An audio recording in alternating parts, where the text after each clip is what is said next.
Olá, bem-vindos ao vídeo de apresentação da lista 8 da disciplina de mineração de dados, cujo tema é regras de associação.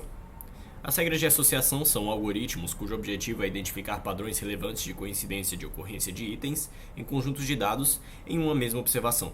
Pode-se assim, por exemplo, aferir a probabilidade de uma pessoa que assistiu o filme X assistir o filme Y, levando em consideração observações prévias dos filmes assistidos por muitas outras pessoas. A partir dessas observações já realizadas, implementa-se algoritmos que percorrem a base de dados buscando regras, do tipo ocorrência de subconjunto X sugere ocorrência de subconjunto Y, ou em notação X implica Y, que satisfaçam certos parâmetros, que medem a relevância desta regra para a previsão a ser feita. Este método é amplamente usado em mineração de dados para desenvolvimento de mecanismos de recomendação, análise de compra e outras áreas que necessitem identificar coincidência de ocorrência de itens. Os principais parâmetros usados para avaliar a relevância dessas associações são suporte, que indica a frequência com que um subconjunto, seja x, y ou a interseção entre eles, de itens aparece no conjunto total. Confiança, que indica o quanto certo subconjunto X, interseção Y, ocorre dado a ocorrência do subconjunto X, por exemplo, que seria equivalente à probabilidade condicional, ou seja, a probabilidade de ocorrer Y dado que ocorreu X. Quanto maior a confiança, mais a regra X implica Y pode ser considerada verdadeira. E o lift, ou alavancagem, que leva em consideração também a ocorrência de Y em relação à confiança de X implica Y. Indica mais precisamente a correlação entre x e y, sendo seu valor maior que 1, indicativo de correlação positiva, e menor que 1, correlação negativa. Ou seja, se o suporte de x e y juntos for maior do que o suporte de x vezes o suporte de y, significa que se eu encontro significa que é mais provável que eu encontre x e y juntos do que separadamente. Então, seria o valor de lift maior que 1, indicando correlação positiva. Quanto aos algoritmos, neste trabalho, utilizar-se-á 3, a priori, fpgrowth e eclat. O algoritmo a priori parte da premissa que para que um conjunto seja frequente, todos os seus subconjuntos precisam ser também frequentes. Assim, ele inicia catalogando subconjuntos de tamanho 1 de todos os itens que possam existir na base de dados, e elimina os que tiverem um suporte menor do que o limiar definido. Ou seja, aqueles que apareçam uma certa quantidade de vezes menor do que o certo limiar, eles já são eliminados. E depois ele faz o mesmo para os subconjuntos de tamanho 2, utilizando como base agora apenas os subconjuntos restantes do passo anterior. Ou seja, se os subconjuntos de tamanho 1 que passaram pelo limiar no passo anterior forem A, B e C, os subconjuntos de tamanho 2 agora analisados, serão analisados apenas as combinações de A, B e C, e não D ou E ou outros itens que possam ter na base de dados, mas que não passaram para aquele limiar no primeiro passo. E prossegue assim até que não haja mais subconjuntos com suporte adequado, ou se chegue no subconjunto de diferentes itens. Obtém-se assim todos os subconjuntos de suporte considerado relevante que estão contidos no dataset. Então, se eu sei que um determinado subconjunto é frequente, eu só preciso analisar se os subconjuntos daquele conjunto de subconjuntos que eu já sei que são frequentes, se eles são frequentes ou não. Afinal, se os outros subconjuntos que não forem frequentes, não preciso analisar os outros subconjuntos decorrentes deles, porque eu já sei que se esses subconjuntos não são frequentes, os decorrentes deles também não vão ser. Agora, o algoritmo fpgrowth, que é o Frequency Pattern Growth, se mostra mais eficiente que o a priori, pois percorre o dataset apenas uma vez. A ideia é montar uma árvore cujos ramos correspondam aos subconjuntos que aparecem no dataset, adicionando um novo ramo a cada nó lido. Um novo ramo a cada dado lido, a cada entrada do dataset, em que cada nó representa um item e cada link indica que os nós unidos por ele fazem parte de um mesmo subconjunto presente no dataset. Além disso, cada nó guarda também a frequência em que aquele item aparece nos ramos em que está conectado.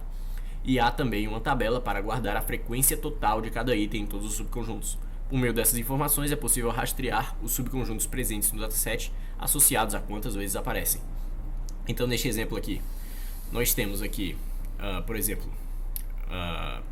O item F ele aparece 4 vezes, porém ele está conectado aqui por outros nós, por links a outros nós, como por exemplo esse B, esse C, A e M, P.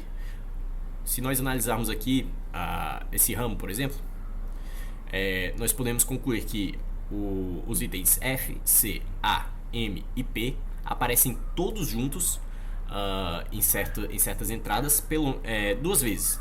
Todos esses 5 que eu acabei de citar aparecem juntos, pois o M e o P estão conectados a todos os outros e a frequência deles é 2.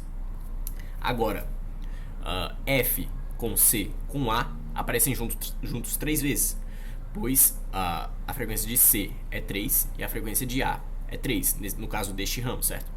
E o F, ele aparece 4 vezes aqui neste ramo, mas porque ele também está conectado aqui com esse B aqui, nesse outro ramo aqui.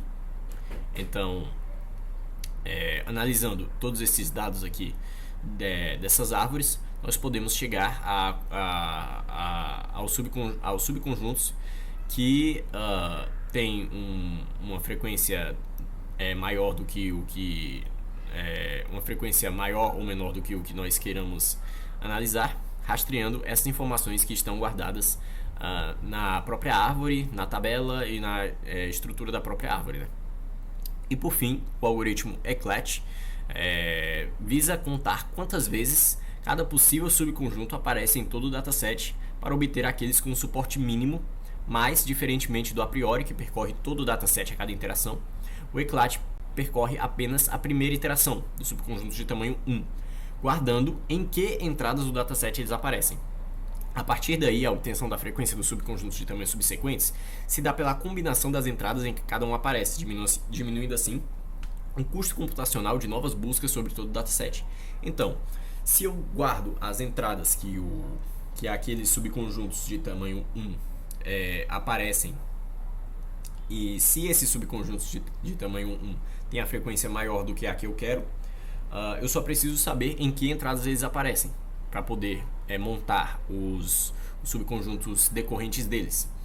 Porque se eu sei onde eles aparecem, eu sei, por exemplo, que o item A aparece na entrada 5 e o item C aparece também na entrada 5, eu sei que eles dois vão ter aí pelo menos essa entrada 5 como coincidente entre os dois, certo? Então, a partir apenas da informação das entradas em que eles aparecem, eu posso montar agora os subconjuntos decorrentes de tamanho maior, decorrentes desses subconjuntos que eu já sei que tem uma frequência adequada, eliminando assim a necessidade de ter que percorrer todo o dataset novamente. O objetivo deste trabalho é, depois de obtidas certas entidades nomeadas em cada uma das mensagens presentes no dataset Fake Telegram, utilizar de regras de associação para determinar quais entidades nomeadas possuem a ocorrência associada. As entidades nomeadas consideradas são os enigramas de tamanho 1 presentes no campo de texto já pré-processado, e os algoritmos utilizados são os 3 explicados acima e implementados com a biblioteca PyFin do Python. Então aqui nós lemos o nosso dataset, aquele que já estava pré-processado das listas anteriores, e aqui nós temos a função que ele vai gerar as transações, que seria basicamente para cada entrada do nosso dataset, que seriam os textos aqui de cada uma das mensagens. Ele vai pegar os n-gramas de cada um desses textos e vai fazer uma tupla, que é o que é usado pelas funções da biblioteca PyFin, para dizer quais são os n-gramas dentro daqueles que foram obtidos. Quer dizer, para dizer que aqueles n-gramas que foram obtidos estão em uma mesma mensagem. Então, vai indicar que certo n-grama e certo n-grama estão em uma mesma mensagem, tem uma ocorrência associada.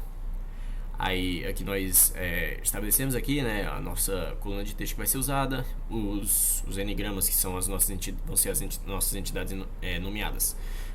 Vai ser apenas de tamanho 1, né?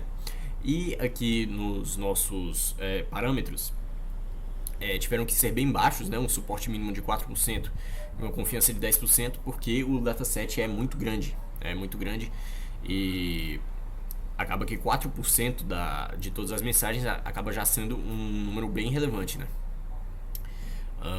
Então aqui nós aplicamos, nós obtemos as transações passando as nossas mensagens com as outras variáveis. E aqui nós temos os algoritmos que vão ser utilizados pela biblioteca Python. E aqui nós implementamos cada um. E as regras ele vai obter usando as nossas transações, né? Aquelas que tiverem, vai devolver aquelas que tiverem o suporte, a confiança de acordo com o que a gente estabeleceu, e vai devolver tanto o suporte, a confiança e o lift de cada uma das regras.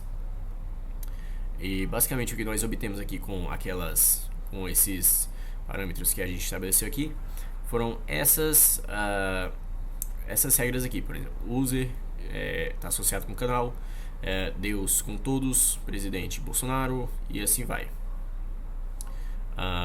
Tiveram algumas mensagens, algumas palavras que ficaram um pouco cortadas por causa de algum problema no pré-processamento da mensagem. Por exemplo, onde era para remover a acentuação, acabou que ele removeu a própria letra junto, não substituiu pela letra sem associação. Por exemplo, esse J aqui tem uma ocorrência com esse este aqui, por exemplo, poderia ser, por exemplo, já está, né?